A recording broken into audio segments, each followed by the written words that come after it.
We are back at it again, working on the 40 series, and today is going to be a very, very fun, interesting video. Just a fun little side project that I've got for this build. Today I'm going to be making a roof liner and doing some other sound deadening things like that as well. And for anyone that hasn't seen any of the other videos of this build, I recommend you go back, have a look through. This is a 1982 HJ47 ground up rebuild, taking everything off. In the last few videos, I've actually fully stripped all these panels back and painted them. This is the roof panel here. And if you've watched some of my very recent videos, you'll be wondering why this is off of the car. I'm just filming these a bit out of order. So none of these panels are actually on the cab yet. Not important, not the point. Let's get on to this roof liner. Sorry, this one's gonna have a pretty big intro with me trying to explain everything, so just deal with it. So I've done a bit of research about these roof liners, what people use. I actually had a roof liner in this thing. It was a bit of foam. It was actually quite nice, but it had obviously deteriorated with the rust that had come in up on the gutters here. So I don't really want to reuse that. And I sort of didn't want to just go with some roof lining material glued to the roof. I wanted to have this thing insulated and sound deadened a bit, because with these old steel roofs, when you get that rain coming down, it's very, very loud. So I wanted to keep that in mind, but obviously still have it look nice. I don't really like the look of when people just put that car builders on the top and leave it like that. I still wanted it to at least look like a roof liner or something like that, and also keep out that heat and keep out that noise. So this is the roof turret. If you saw one of my earlier videos, this went fully back to bare metal and I painted this. This is the underside,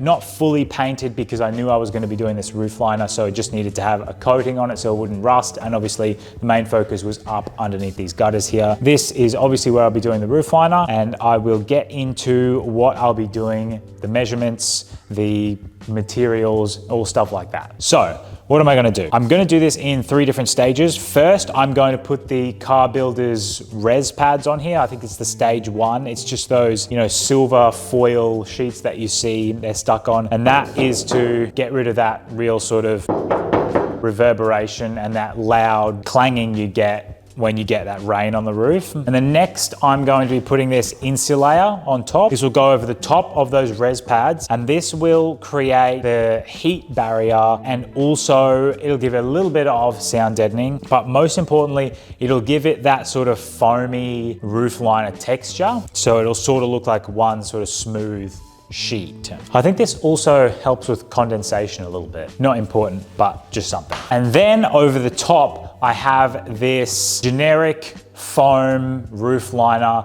that I bought from eBay in a light gray, I think it's called cool gray. I'll put the link or at least a screenshot of it. Let's see which one I got. You can get these in any sort of different types. I was maybe trying to look for a leather look or something like that, but I realized I just wanted something very basic looking. I didn't really want to draw any attention up to the roof, and a light gray was good because it's very innocuous. It doesn't really make you look up. It's not like a black or something like that that could look very harsh, especially on a light colored vehicle. So that has a little bit of foam on it, not a whole lot. I'll be attaching that to the insul-Layer with this. This is a Permatex automotive headliner adhesive. This is sort of the same process if you ever had like a Falcon roof liner redone, except that's a bit different because it's like a big piece of card that sort of comes out, and then the roof liner obviously gets glued to that. It's all gonna be sort of stuck to the roof. So you won't be able to remove this headliner without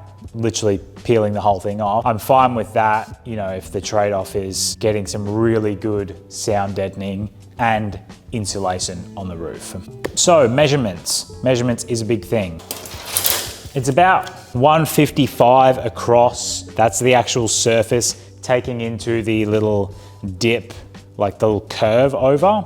Then about 93 wide. These car builders panels will be wide enough, but they're only 1400 long. So I'm just gonna use a little strip. I'll put this one in the middle, and then I'll use 2 little strips on either side. And for the actual fabric material, I got a 1.9 meter by 1.5, and that's just because the size below it was 1.5 by 1, and I thought 1.5 might leave a little bit extra here that I didn't want, so I just got the 1.9, and I'll have to cut a heap of that off, but see if I can use that anywhere else. Maybe I'll be able to use it on the back panel or something like that. That should cover all of it. I think it was about $60. I'll put the prices for the insul-Layer and the stage 1 pretty standard. I think it's like $80 a box for the stage 1, 50 something dollars a box for the insul-Layer. So that's the materials and the rundown and everything like that. Now I'm going to give this a go. I've never used this automotive headliner adhesive before. I have put some of the sound deadening on before.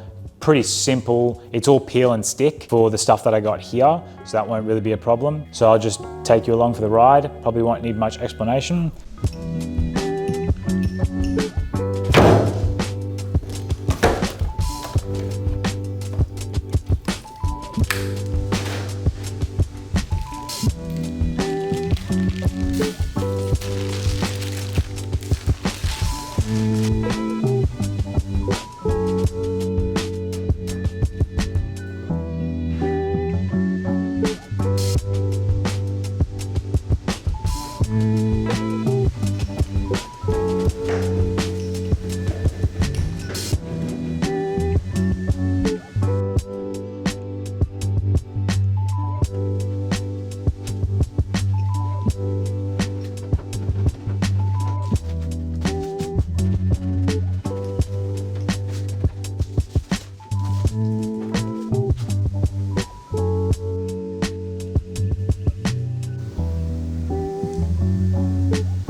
I got all the res pads down, so now I'm gonna put the insul-Layer down.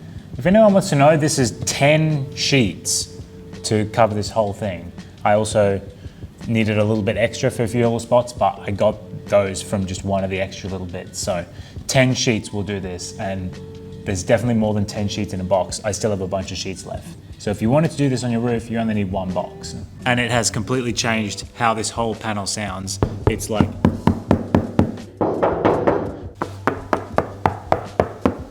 it literally sounds like you're hitting a rock. There's just no sound anymore, which is awesome.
All right, so the insul-Layer is down, res pads are down. Very, very simple process. The insul-Layer is a bit difficult because the adhesive is very, very, very sticky. So if you accidentally lay it down, there was a tiny bit that accidentally stuck to the outside, and then I sort of had to rip it up. But I basically pulled the whole thing off, sort of held it up, pressed it down in the spots where I wanted it to start, and then just laid it down. As opposed to the other way is sort of pressing the front down and then peeling the thing off the back. It's kind of difficult with a sheet that big.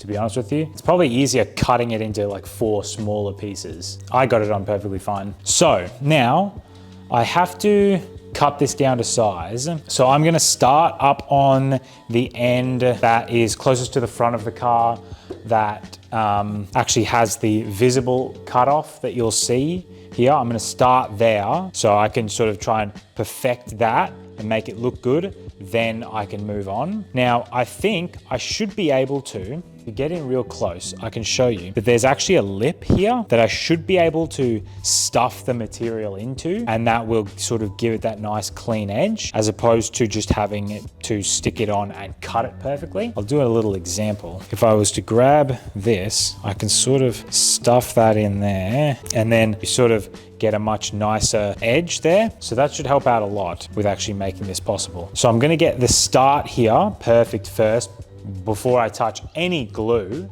and then I will probably glue it in sections. I'll probably do the front half and make sure that is all good, and then I can sort of work around on the back half. And these sides, honestly, should not be a big issue. As I said, you cannot see them, so I can just cut them and then loop them up on the inside, and that'll be good. Let's see how this goes.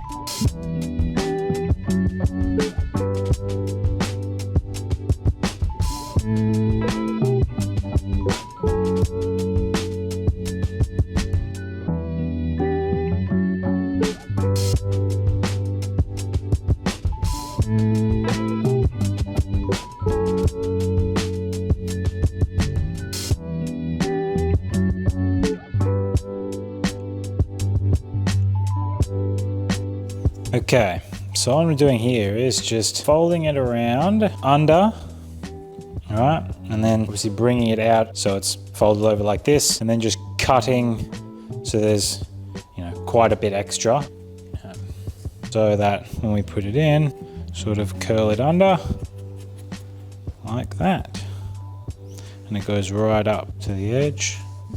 Looks nice and smooth. That's pretty simple. Of course, like, it's just enough so it goes all up under there. Not too much so it like curls back under, because then you won't be able to get these bolts in properly, and that'll get glued down. And then basically the same all the way around. Fold it in, make sure it can get up under there, and then cut quite a bit extra, and you can tuck it in. Obviously this is just so we can get the shape, and we'll pull it out, start to glue it down. This is obviously tucked up at the top here. Should be good to go.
That was so simple. Maybe the easiest thing I've had to do for this whole car. It's now glued on, still got that nice edge there.